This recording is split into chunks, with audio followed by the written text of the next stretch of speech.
Welcome to PSC Focus. സമത്വ സമാജം സ്ഥാപകൻ വൈകുണ്ഠസ്വാമികൾ. സ്ഥാപിതമായ വർഷം 1836. ജാതിചിന്ത നിലനിന്നിരുന്ന കാലത്ത് മനുഷ്യരെല്ലാം സമന്മാരാണെന്ന ബോധം സൃഷ്ടിക്കുന്നതിനായി രൂപീകരിച്ച പ്രസ്ഥാനം സമത്വ സമാജം.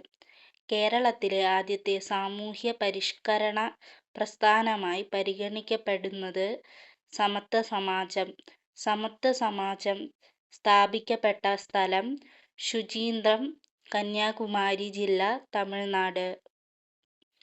അയ്യാവഴി. അയ്യാവഴി എന്ന ധാർമ്മിക വിശ്വാസ വ്യവസ്ഥ കൊണ്ടുവന്നത് വൈകുണ്ഠസ്വാമികൾ. അയ്യാവഴി മതത്തെ പിതാവിന്റെ വഴി എന്നും അറിയപ്പെടുന്നു. അയ്യാവഴിയുടെ ചിഹ്നം തീജ്വാല വഹിക്കുന്ന താമര. അയ്യാവഴി മതത്തിന്റെ പുണ്യസ്ഥലം എന്നറിയപ്പെടുന്നത് തച്ചന്നം, തിരുച്ചെന്തൂർ.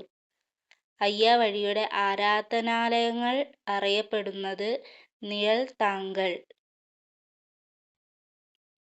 അയ്യാവഴി മതത്തിന്റെ ആഘോഷങ്ങൾ. വൈകുണ്ഠ അവതാരം, കൊടിയേറ്റ് തിരുനാൾ. അയ്യാവഴിയുടെ പ്രധാന ക്ഷേത്രങ്ങളെ പൊതുവെ അറിയപ്പെടുന്ന പേര് പതികൾ. വൈകുണ്ഠസ്വാമികൾ നിർമ്മിച്ച 5 പതികൾ സ്വാമിത്തോപ്പ് പതി, അമ്പലപ്പതി, താമരക്കുളം പതി, മുട്ടപ്പതി, പുപ്പതി.